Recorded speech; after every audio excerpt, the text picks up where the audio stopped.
This is NumPy tutorial number 4, and we will try to understand a lot of new things in this tutorial. So this tutorial is dedicated to the string operation using NumPy. So it is said this way: if your language, programming language, can work on the string very well, that programming language is the best programming language. And NumPy basically can do a lot of operation with string.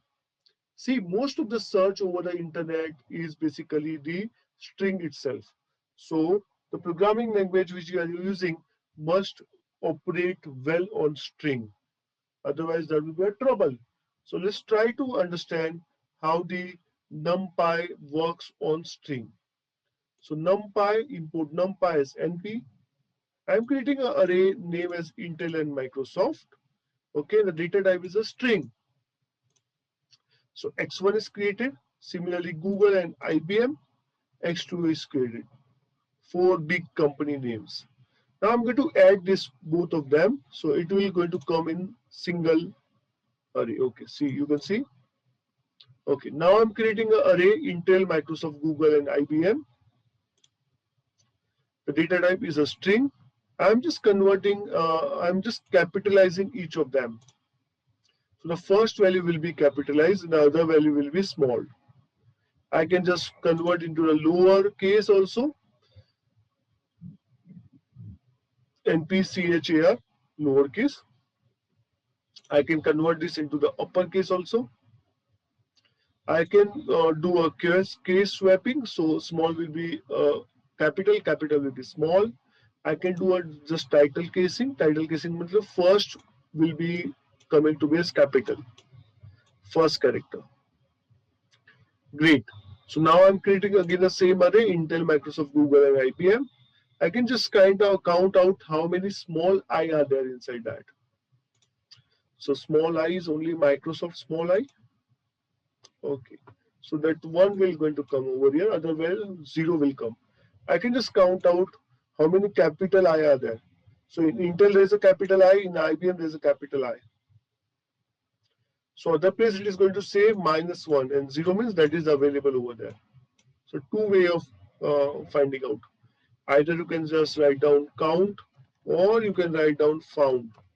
So when you write count, it's going to say in terms of 0 and 1. Okay, 1 means present and 0 means not present.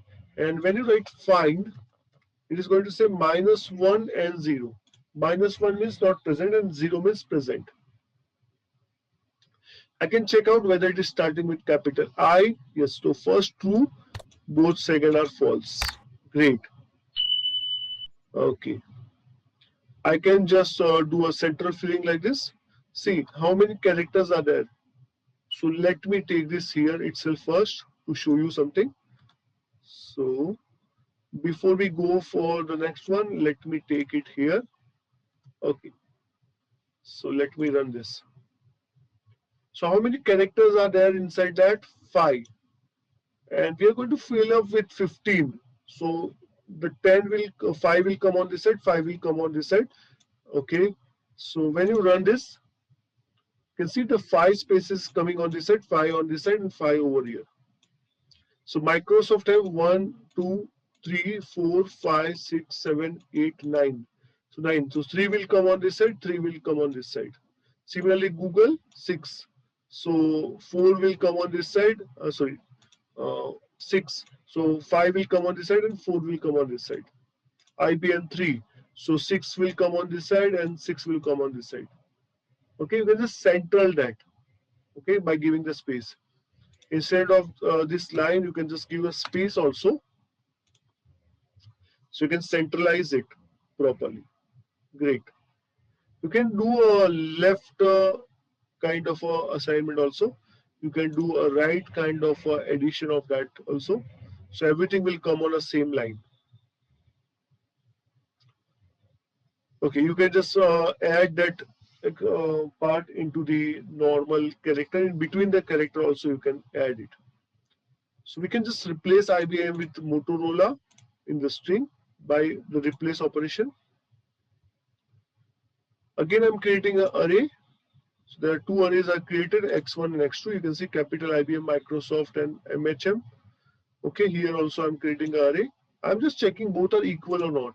So wherever there is a equal, the true will come, and if not equal, the false will come. You can check Microsoft, Microsoft equal, Intel, Intel equal, MHM, MHM equal. So there will be true, true, true will come, and other place false will come. So now this is a reverse operation, not equal. So wherever there is a false, there is a true will going to come. I can just split out the MHM outcome based education. Okay, so MHM outcome based education will be split with the space. Whenever there is a space, that will be split. Suppose you have a comma, you want to split with a comma, that is also possible. So suppose MHM comma outcome comma base comma education, then if there is a comma, it will be get separated. You can join the MHM with underscore like this.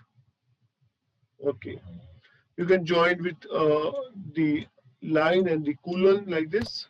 Great. Suppose I just want to count out how many time of MHM is there inside that. So there's a 1 over here, there's nothing over here. I can just count out the substring also. Wherever there's an out, the 1 will going to come.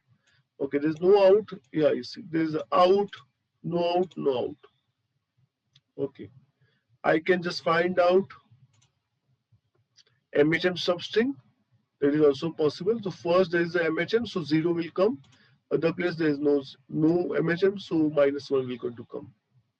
I can just find out using rfind also. So out is available over there, so 0 is coming, and -1, but means that out is not available over there. I can check out whether it is a numerical or not. Yes, it is numerical. The MHM is numerical. The answer is no. I can just check out whether both are equal. The answer is for sure false. Now I can check out whether both are equal. That is true. So the programming language which can work on a string very nicely is the best programming language, and NumPy as a library can work on lot of operation on string. So suppose you have a message like this, two kind of a message called ham and spam. Spam means useless messages, okay, promotion messages, marketing messages, and ham means useful messages. So you can just split your message into small parts and check out whether it is a ham or spam using NumPy library.